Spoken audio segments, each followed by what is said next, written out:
We know that Google is tracking us. We agree to it when we set up our phones. So we wanted to figure out what exactly Google is learning about us throughout the day. So here's what we're going to do. We have two identical phones. The only difference between these two phones is this one is in airplane mode.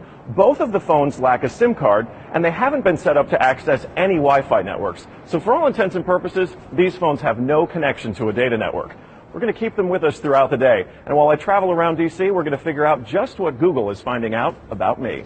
Our first stop, Sim's convenience store, just outside our Fox bureau, for a quick coffee. From there, we took a walk to the Capitol and took a quick walk around the Senate office buildings, and then decided to hop in a car and head around town. Hello.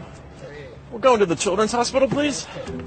To run our tests, we had to do more than walk the block, so we took a tour around our nation's capital. First, due north to the Children's National Medical Center Hospital, then west to St. Albans School and the National Cathedral. Our tour around town was a 14-mile journey that lasted more than an hour. The entire time, the phones had no access to the internet. Oh my goodness. Not a Wi-Fi connection and not any cellular data service. It almost seemed quaint to assume that Google wouldn't even be able to collect data on me. Let's head back to the bureau, my friend. Oh, that church is beautiful. Google's business model is simple. Collect data on its users and then use that data to sell targeted ads. It's a business model called surveillance capitalism.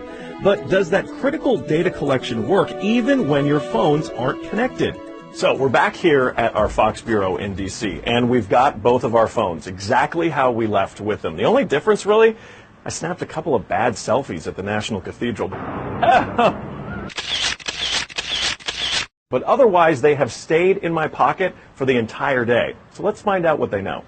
This is our man-in-the-middle device. It's basically a Wi-Fi network that these phones are going to connect to once we turn their Wi-Fi on. It's going to pass data through it on the way to Google. But on the way, we're actually going to get a copy of the same data that Google's going to get. We'll be able to decrypt it and then find out where we've been throughout the day.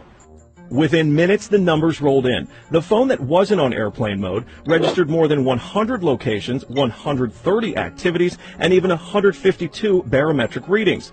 As soon as it hooked up to our Wi-Fi, it transmitted 300 kilobytes of data straight to Google. The phone even logged our exact locations, tracking us all around town, the Capitol, the hospital, the school, and the cathedral. Now you may notice what's missing here is the exact route that we took, but it got that data too. It knows when I got out of the car.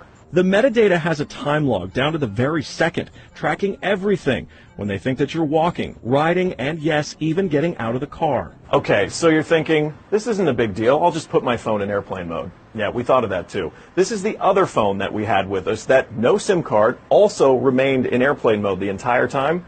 Let's see what kind of data it captured.